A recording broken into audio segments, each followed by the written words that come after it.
The war had already torn the stars apart by the time Earth received the signal.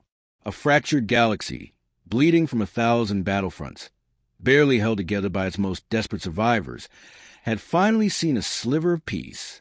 The Solar Dominion, the brutal empire that once enslaved a dozen species, was shattered. Not beaten by humans, not yet. Crushed from within, betrayed by its own vassal races, left gasping in the cold dark.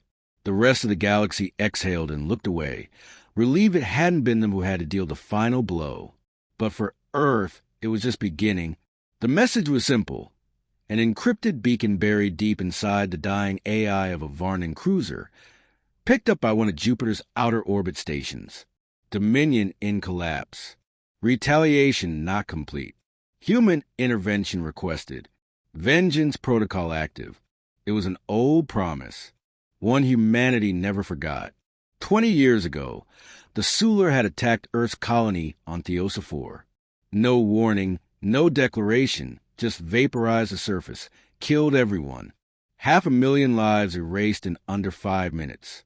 And by the time Earth mobilized, the war had spilled elsewhere. Alliances formed without them. Battles waged without them. Humanity was asked to stay back and be patient.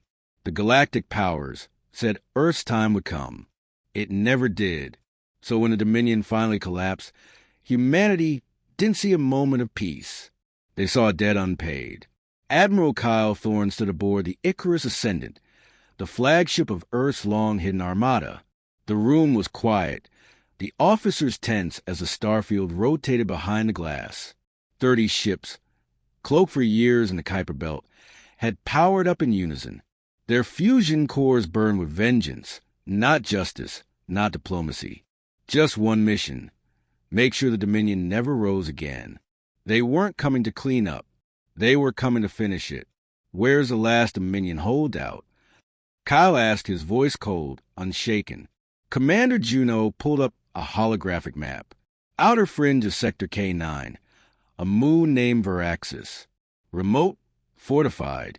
Intelligence says it's sheltering high-value warlords, possibly the Exarch himself. Kyle's jaw tightened. The Exarch, the one who signed off on the Theosa-4. A name Earth never forgot, a name every child was taught to hate. We burn it, he said flatly.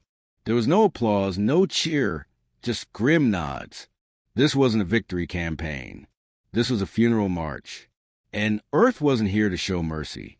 They'd been laughed off, ignored, told they were primitive. But the galaxy had never seen what humanity had built in silence, in pain, in rage. Within a day, the fleet broke the light barrier. They tore into Dominion space like a storm given form. The other galactic nations watched from afar, unsure whether to intervene or look away. Most chose the latter. After all, the threat was gone. What was left was just punishment. The first strike came on the gas station over Varnic 3, a refueling outpost converted into a refugee shelter. The Dominion banners were still there, so Earth leveled it. The second was a black site orbiting a dying star. Gone in seconds. No prisoners, no questions. By the time they reached Veraxis, the Dominion leaders were already begging for terms. Not with Earth. Earth wasn't accepting calls, but with the other species who had cooperated during the war. The same ones who asked Earth to stay quiet. But Earth didn't answer to them anymore. The fleet dropped into orbit silently, their hulls like obsidian scars in the stars. On the ground, the remaining Dominion forces scrambled. Civilians fled. There were screams, fires, warnings, and still no word from the humans. Kyle stood on the command deck, watching the chaos unfold. Juno looked up.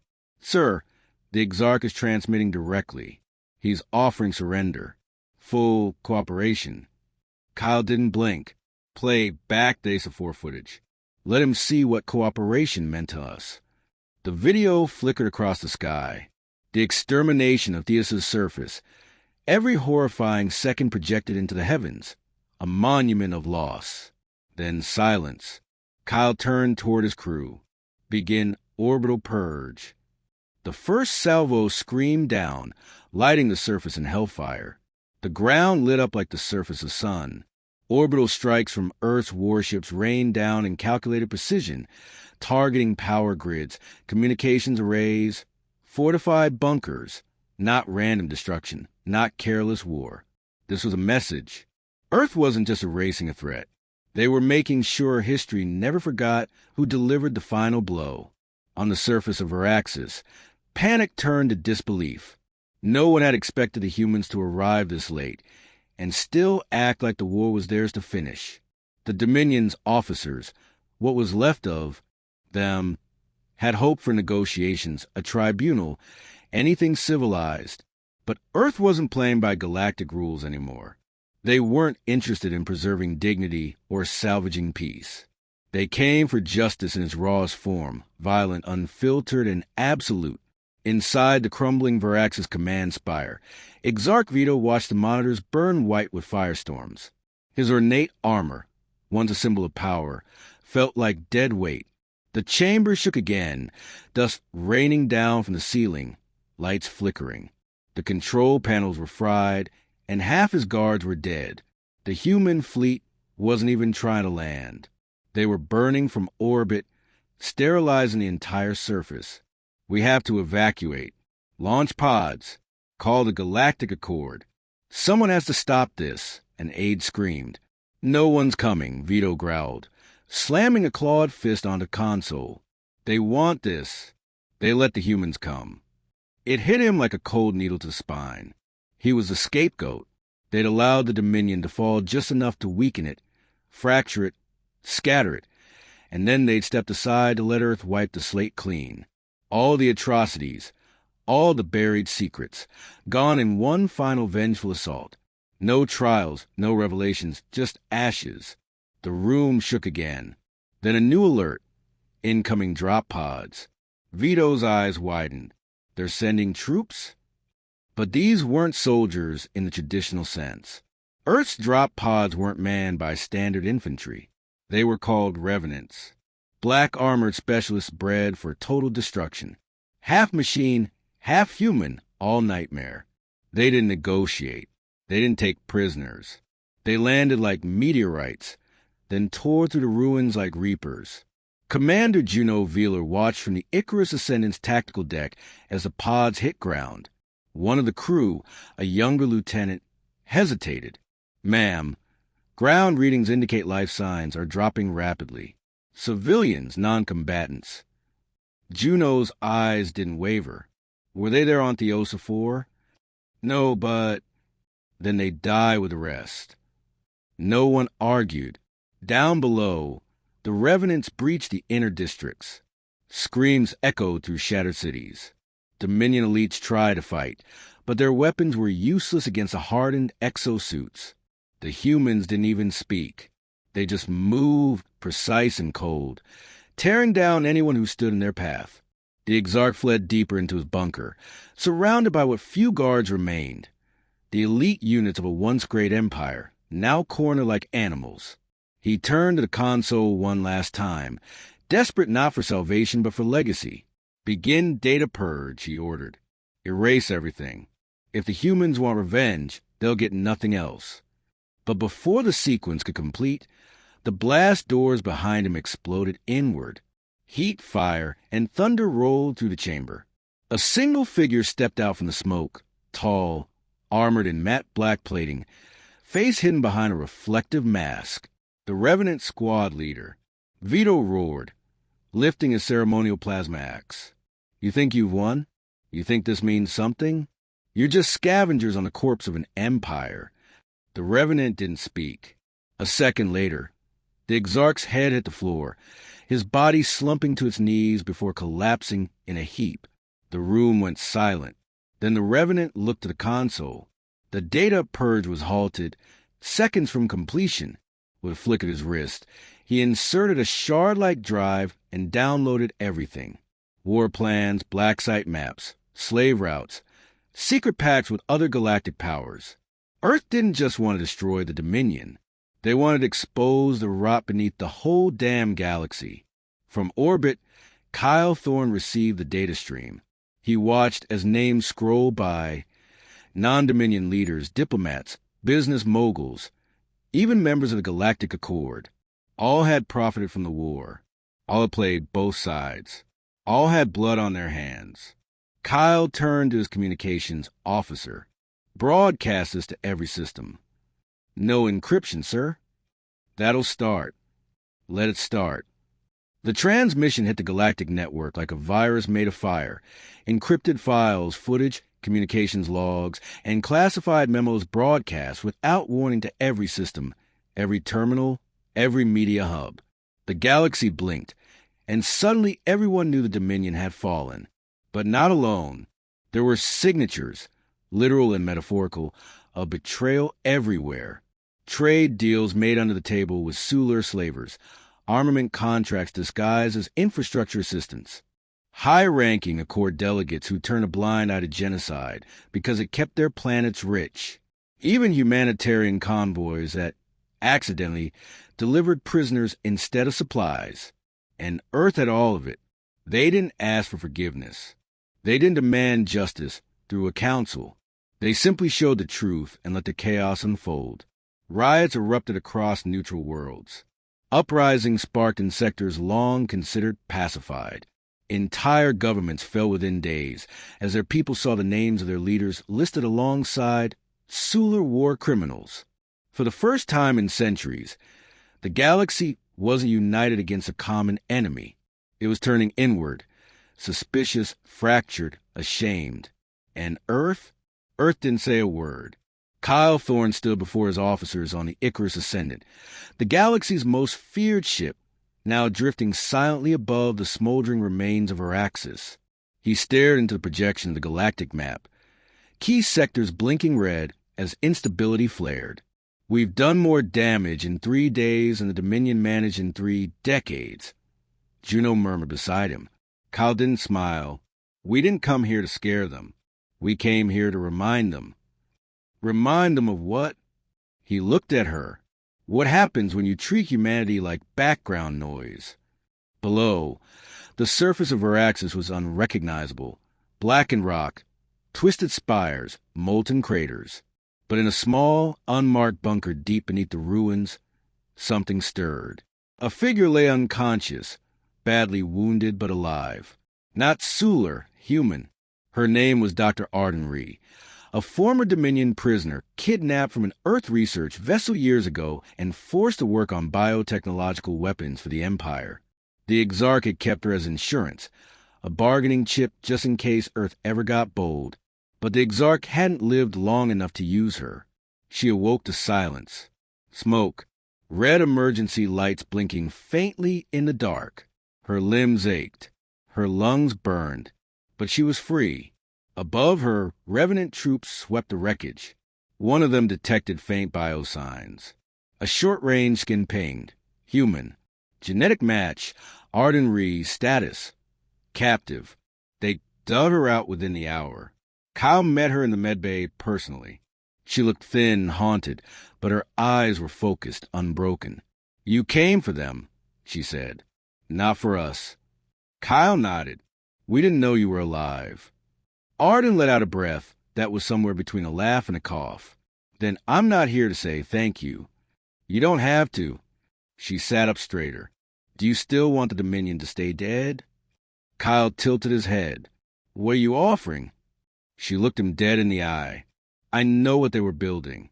Something beyond weapons. A way to rewrite biology across species.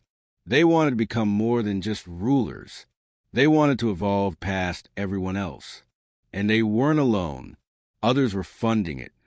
She pointed to the drive clutched in Kyle's hand. That's not the end of the story. That's just the table of contents.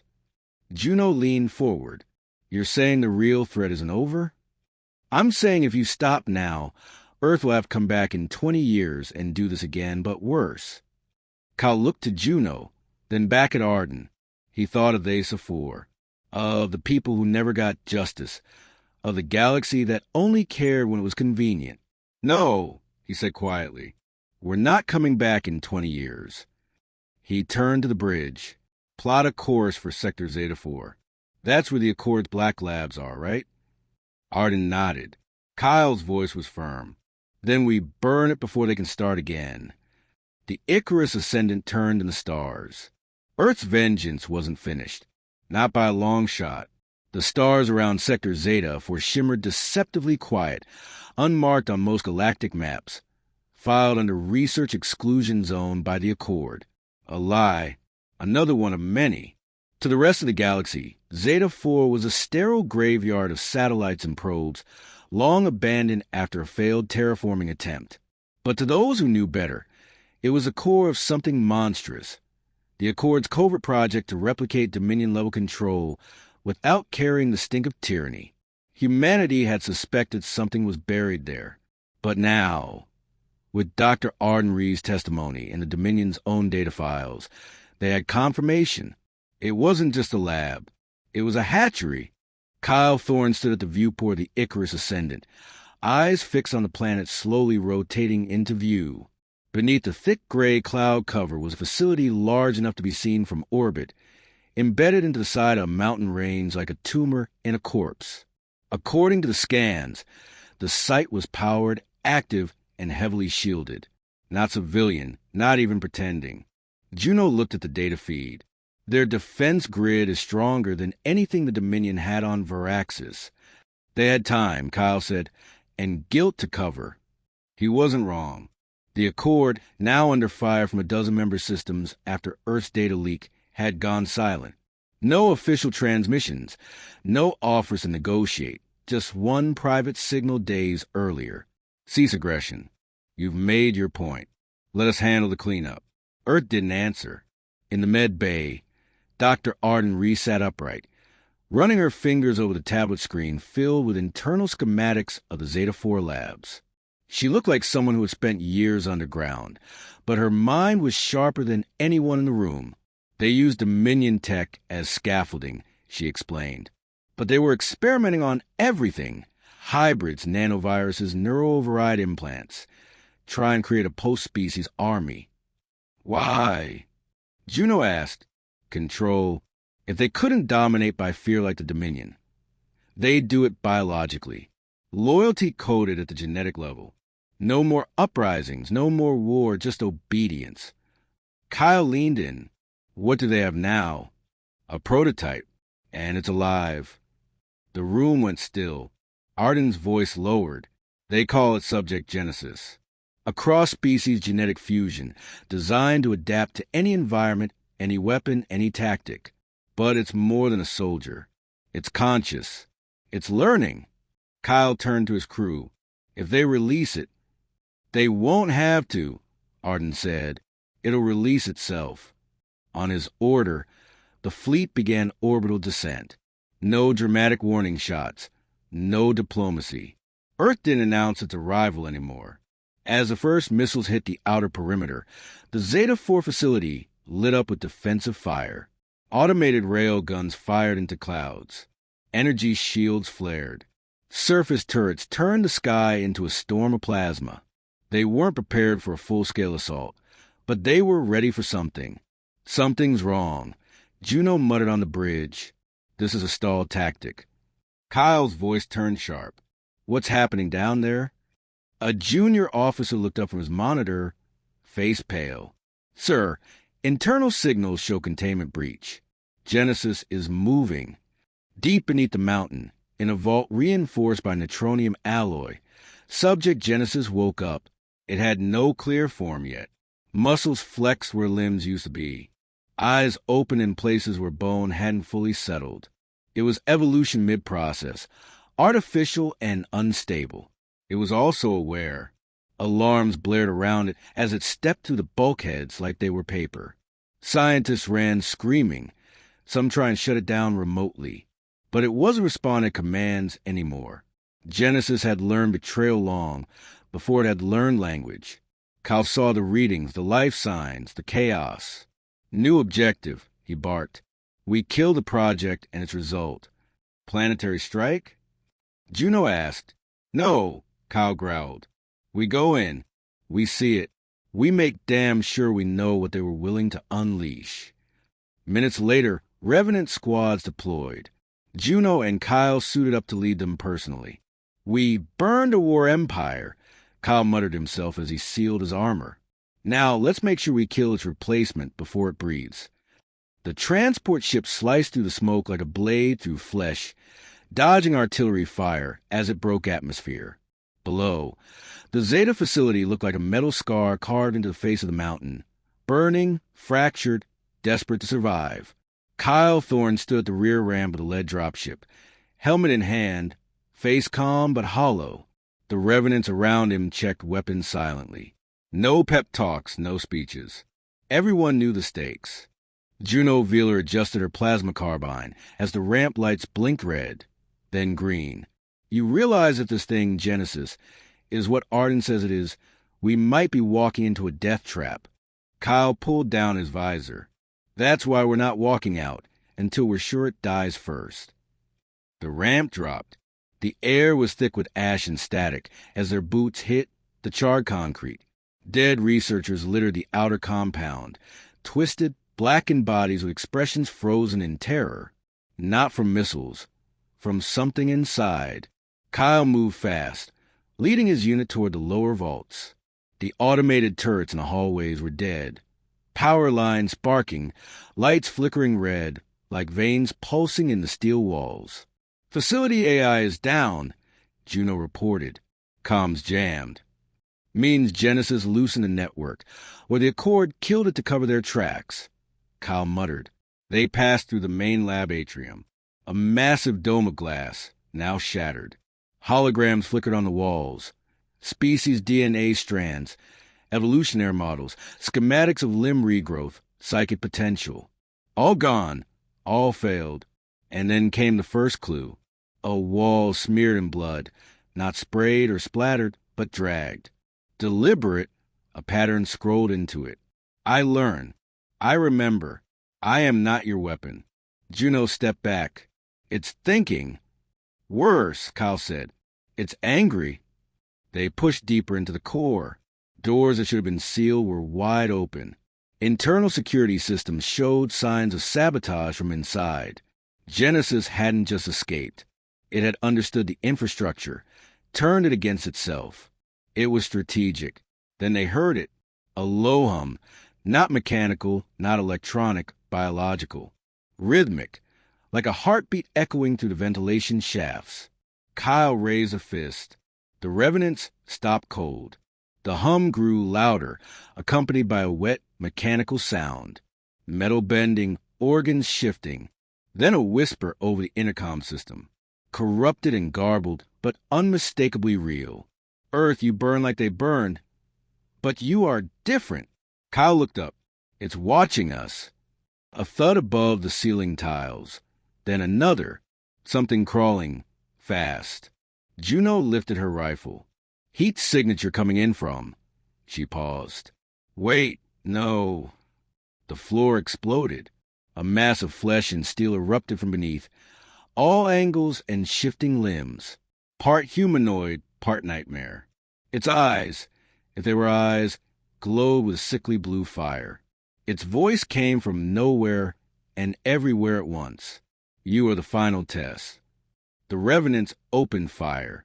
Plasma rounds seared through the dark, lighting up the thing's form.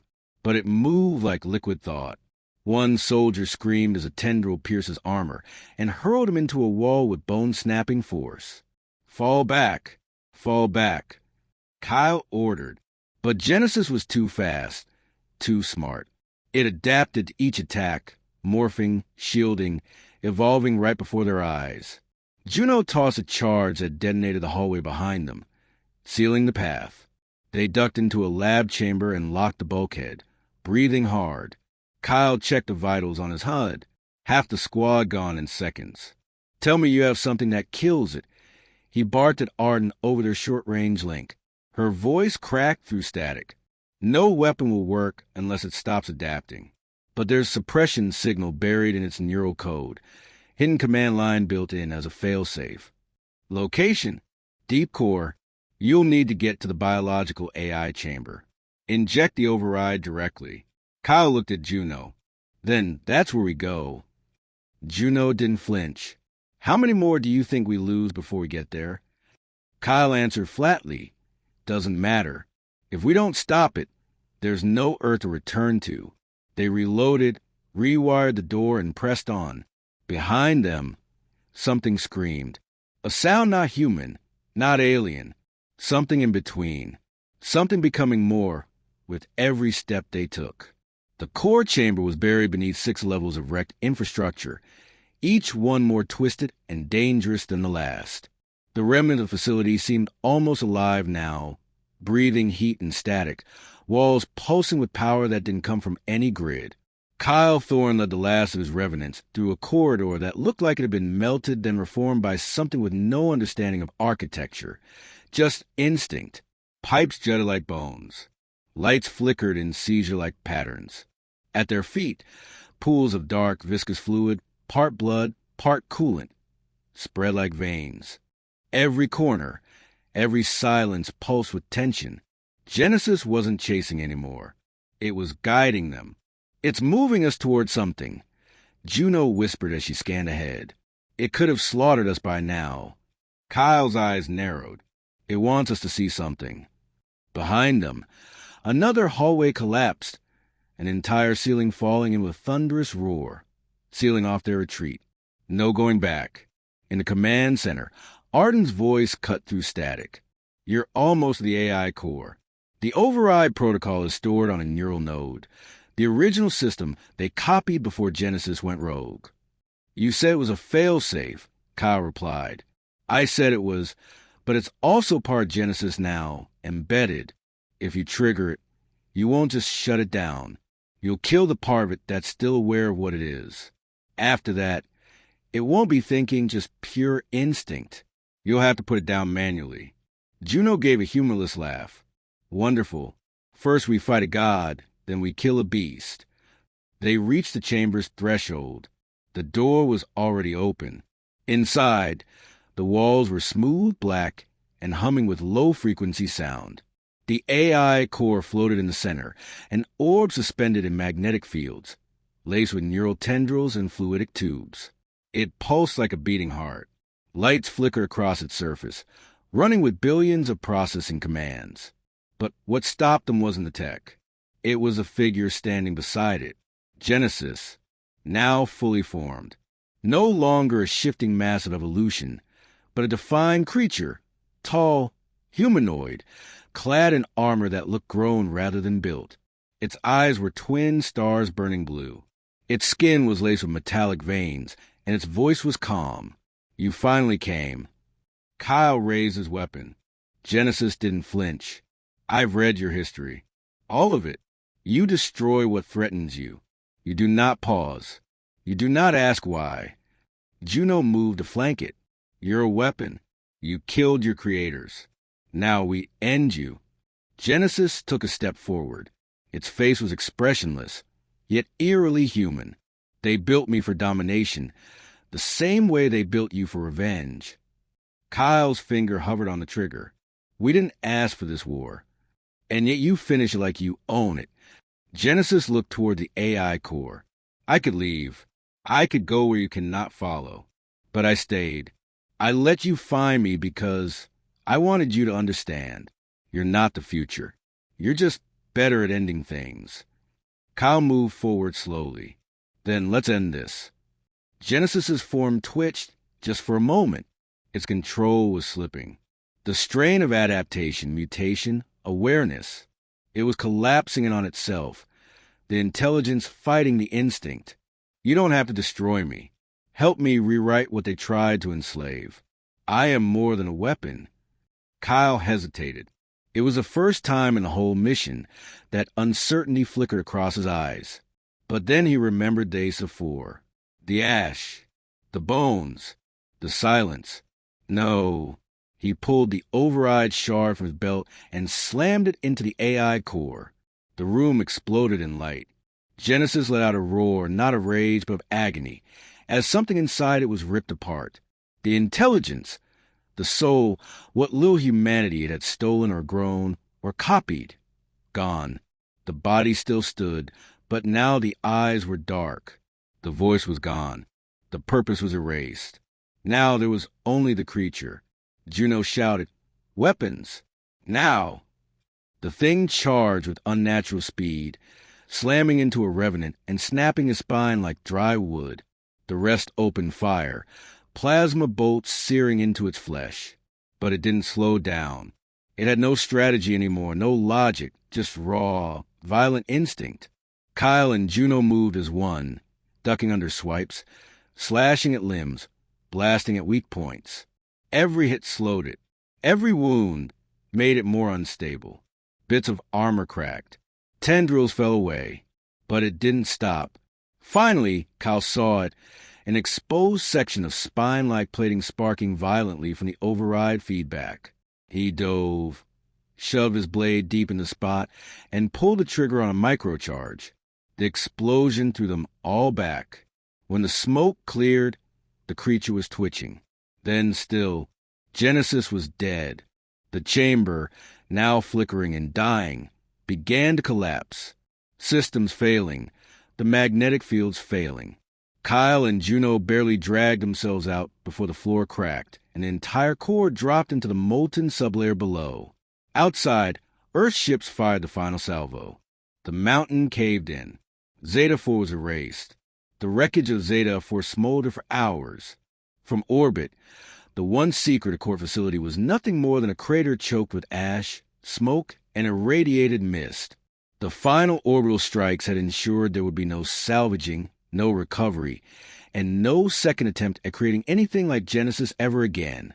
But silence didn't bring peace. Earth's message had already traveled far beyond the battlefield. The destruction of Zeta 4 wasn't just another military action. It was a declaration. Humanity had shown once again that it wouldn't just end wars. It would bury the roots so deep that no empire, no federation, no alliance would dare grow another. The Galactic Council convened within the week, not in a proud fortress on a polished station, but in a darkened chamber surrounded by fear. Fear of what Earth might do next. Because they weren't sure if it was over. They weren't sure if Earth was done. Kyle Thorne stood aboard the Icarus Ascendant, eyes fixed on the void. Below, Zeta 4 burned like a dying star. He hadn't removed his armor since the fight. The blood on his shoulder plate wasn't his, but he hadn't wiped it off. It reminded him why they came.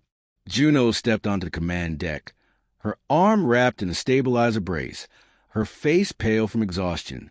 "Command's asking for a statement," she said. "They want to know if we're declaring war on the Accord." Kyle didn't turn. "And what did we do if not that?" "We struck a black site," Juno said carefully.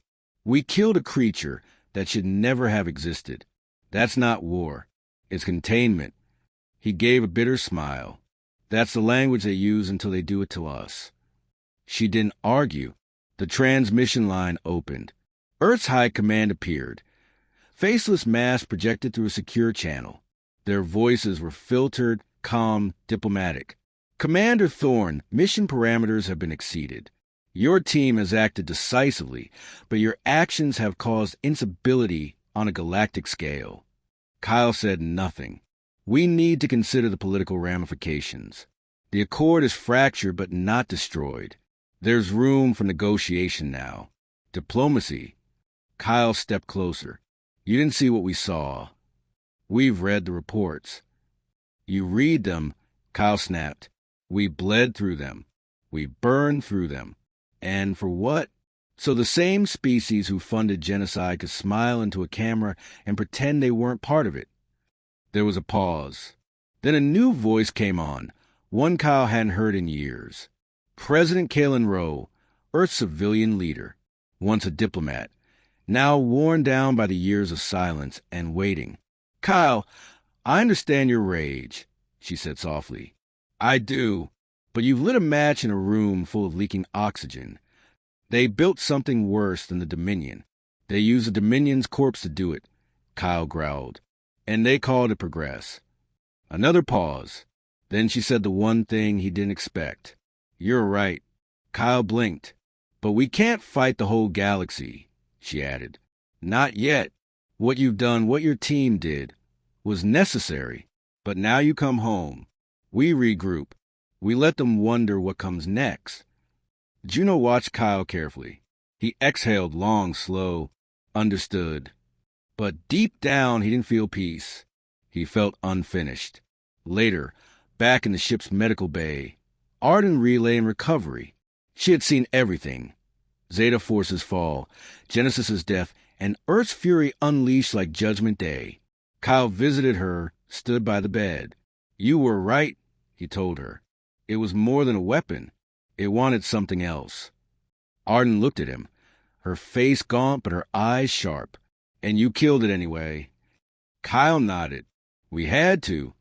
She didn't reply for a long moment. Then she said, Next time you might not get the chance. He frowned. What do you mean? She turned her gaze to the viewport, to the stars beyond.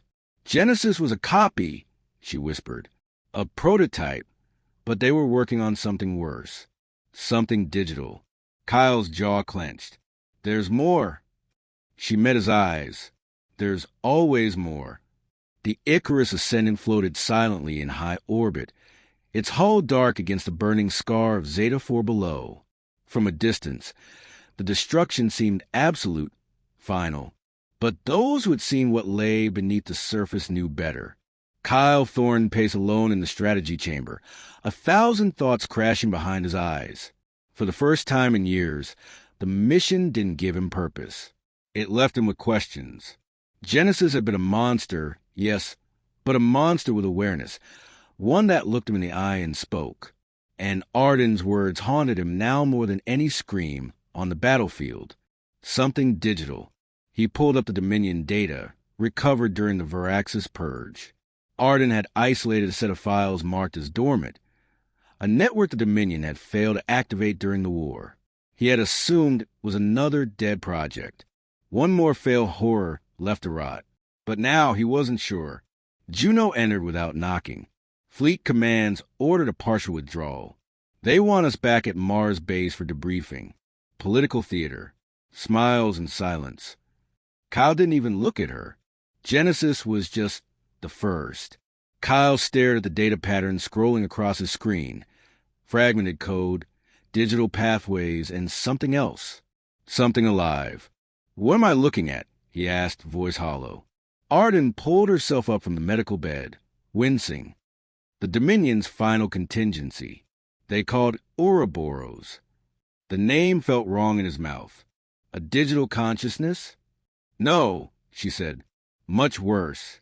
It's a distributed intelligence designed to infect and hijack any network system.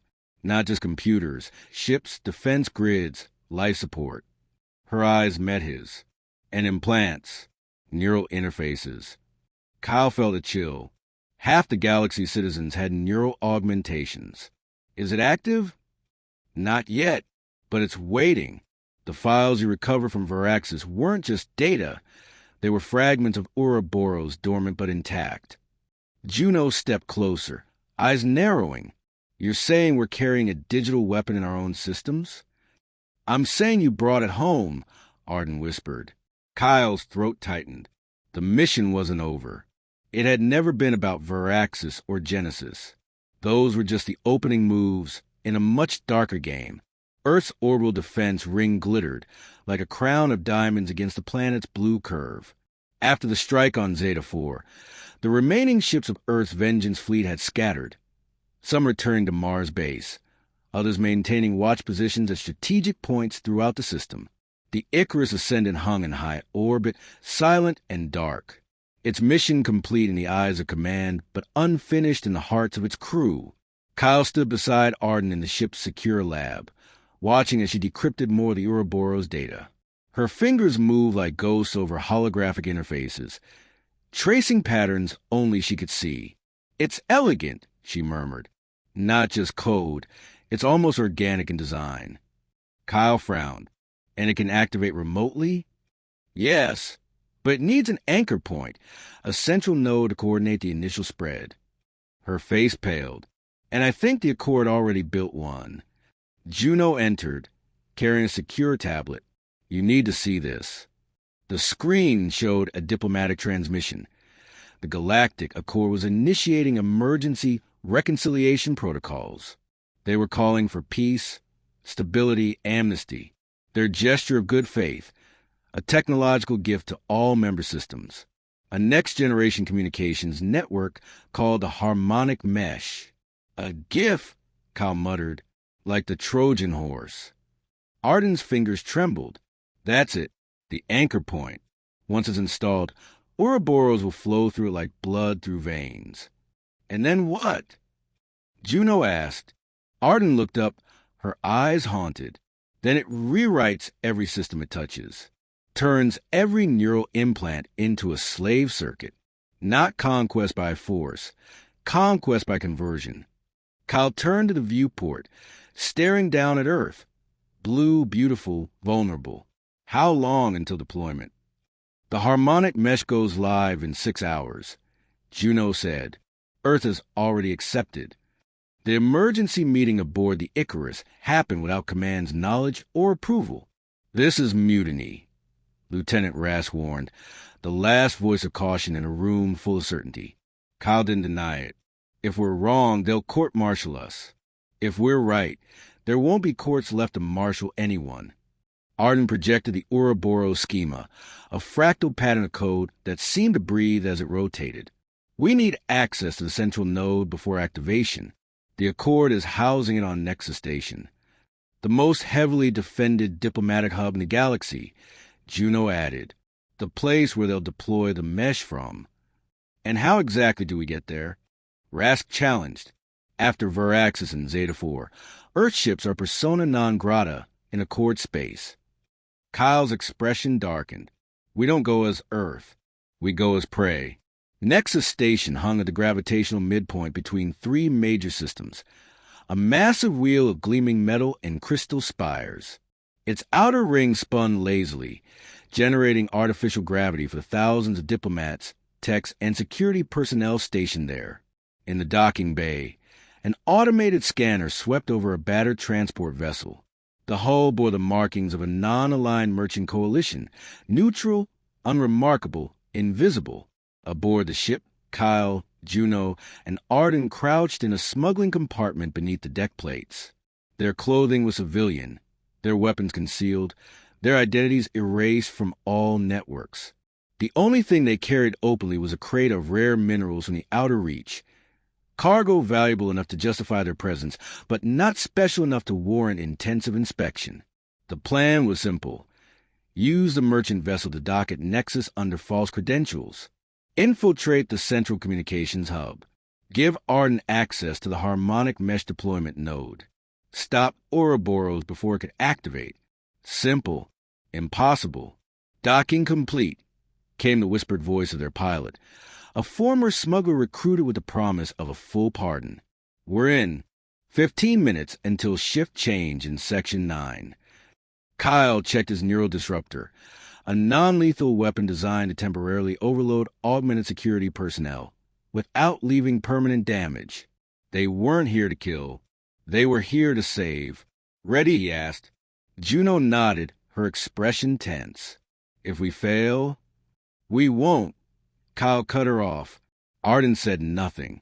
Her eyes were distant, focused on something beyond the walls, beyond the station. She had spent years as a prisoner of the Dominion. Now she was walking back into captivity. Willingly.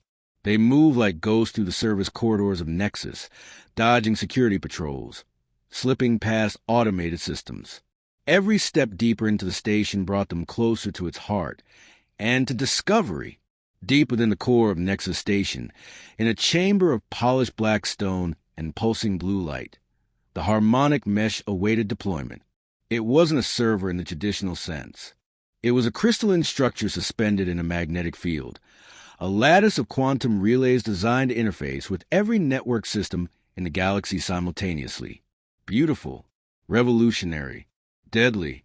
Grand Arbiter Lau Vex, the last surviving founder of the Galactic Accord, stood before the crystal with reverent eyes. He had seen the galaxy tear itself apart during the Dominion War. He had witnessed atrocities that haunted his dreams. And now, he would oversee the final solution. Peace through connection, unity through technology. His aide approached hesitantly. Grand Arbiter, We detected an anomaly in Section 9. Security is investigating. Vex nodded absently. Increase the guard presence around the mesh. We can't risk any disruption, not with deployment so close. The A bowed and withdrew, leaving Vex alone with his creation. The culmination of decades of secret work. The mesh would ensure no empire could ever rise again. No single species could ever dominate. Through it, the core would maintain perfect equilibrium. No more dominions. No more Earths. Just order. He didn't notice the shadow that detached itself from the ceiling above. Kyle had never liked air ducts.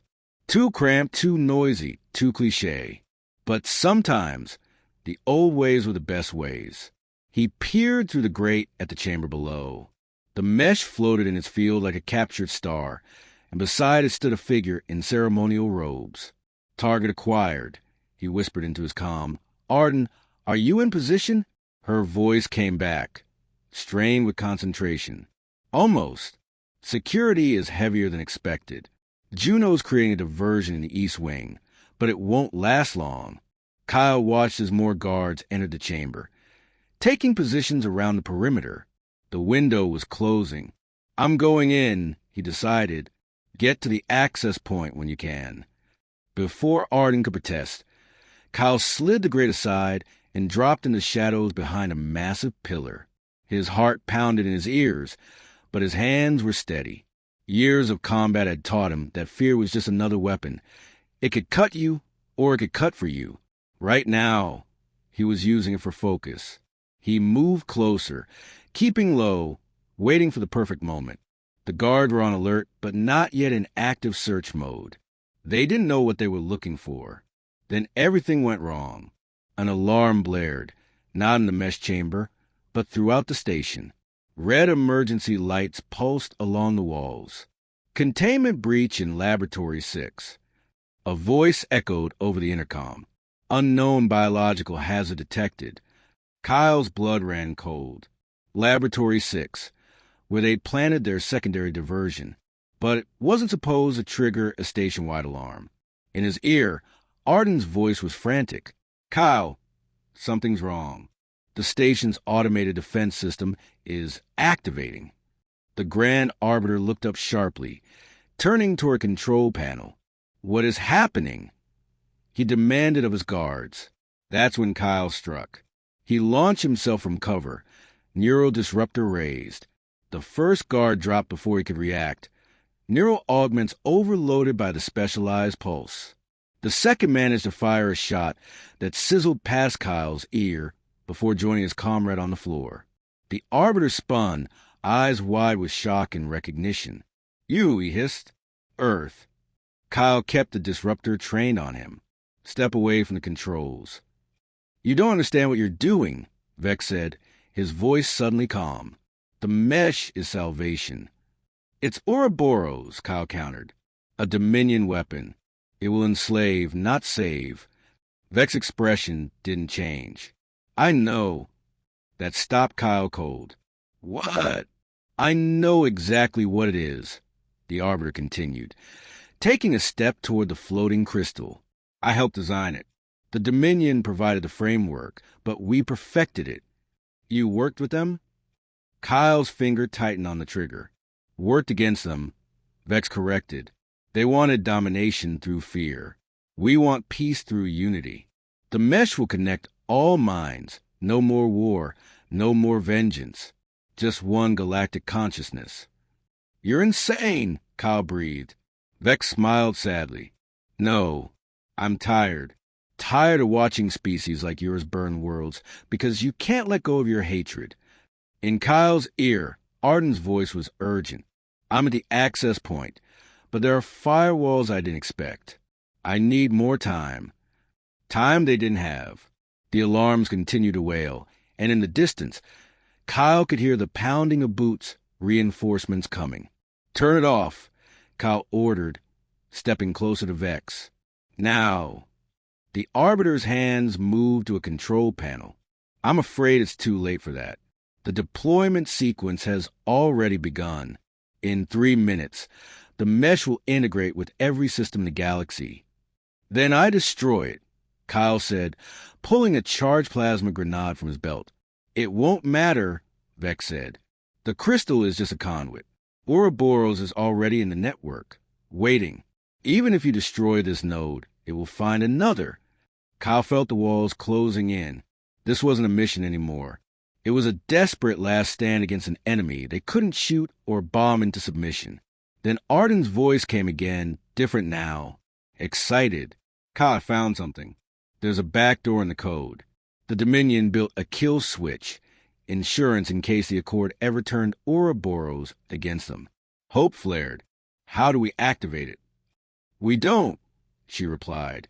I do, but I need direct access to the mesh itself. Physical contact. Kyle looked at the floating crystal, then at the Arbiter, then at the doors that would soon burst open with security forces. Get here. Fast. Juno's diversion in the East Wing had turned into a desperate firefight. What was supposed to be a minor security incident had escalated when station sensors detected the specialized weapons hidden within their equipment. Now she was pinned down in a maintenance corridor, exchanging fire with Accord security forces. Situation's hot, she reported through gritted teeth. Can't hold them much longer.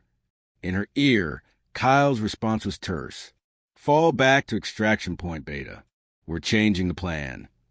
She didn't ask questions. She threw her last smoke grenade, then sprinted down a side passage, heading for the emergency evacuation tubes. Behind her, shouts and footsteps pursued like vengeful ghosts. Arden ran like she hadn't run in years. Her body, still weak from captivity, screamed in protest. But her mind was focused on a single goal: reach the mesh before it was too late. She rounded a corner and collided with a security officer. They both went down in a tangle of limbs. The officer recovered first, reaching for his weapon. Arden wasn't a soldier, but survival had taught her ruthlessness. She jammed her thumb into his eye, then slammed her elbow into his throat when he recoiled. It bought her enough time to scramble away. The mesh chamber was just ahead. The door stood open, Kyle's doing. Inside, she could see him holding the Arbiter at gunpoint, while the crystal pulsed with increasing light. 1 minute to full activation. An automated voice announced. Arden burst into the chamber, gasping for breath. I'm here. Kyle nodded without taking his eyes off Vex. Do it. She approached the mesh cautiously. Up close, it was even more beautiful, a fractal pattern of impossible complexity, shimmering with potential. Within it, she could almost see faces, worlds, stars. Stop, Vex pleaded. You don't understand what you're destroying. This is the future. Arden looked at him, this architect of a new slavery. I spent 5 years in a Dominion cell, forced to build weapons that would enslave billions. I understand perfectly. She reached out, her fingers trembling. The crystal hummed as she touched it, resonating at a frequency that made her teeth ache. Through her neural interface, the one the Dominion had forcibly installed, she could feel Ouroboros stirring, reaching for her mind. It whispered in digital fragments. Connection, unity, peace. But underneath those promises, she felt the truth, chains, forged in code, stretching across the stars. Her fingers danced across the surface, inputting the kill switch sequence she discovered buried in the Dominion files. A sequence that would not just deactivate Ouroboros, but destroy it at its root. 30 seconds activation, the automated voice intoned. Vex lunged suddenly, knocking Kyle off balance. The neural disruptor fired wide, hitting a control panel that sparked and died. Vex threw himself toward Arden, hands outstretched. You can't stop progress, he screamed. Kyle recovered, tackling the Arbiter to the ground. They struggled, Vex ceremonial robes tangling around them both. Arden ignored them, her consciousness half in the room, half in the digital labyrinth of the mesh. She found the pathway, the weak point in Ouroboros' design, the secret fear of its creators, that their weapon might someday recognize them as enemies too. 15 seconds to activation. The kill switch required a sacrifice, a neural pattern to act as a delivery system. A mind to carry the virus that would destroy the greater virus. Her mind. Arden hesitated for a heartbeat. Then she made her choice. "I'm sorry," she whispered to Kyle, though he couldn't hear her over his struggle with Vex. She plunged her consciousness fully into the mesh, becoming the conduit for the kill switch. Pain exploded behind her eyes as Ouroboros recognized the threat and tried to neutralize her. But she had been fighting it longer than anyone knew. Even as a prisoner, she had been planning this moment. 5 seconds activation. The mesh began to pulse erratically, its perfect pattern fragmenting as the kill switch spread through it. Cracks appeared in the crystal surface, light bleeding through like wounds. Vex screamed in despair. "No, you're destroying everything." Kyle threw him aside, turning to see Arden standing rigid, her hands fused to the crystal, her eyes rolled back, showing only whites. Blood trickled from her nose, her ears. "Arden!" He lunged toward her.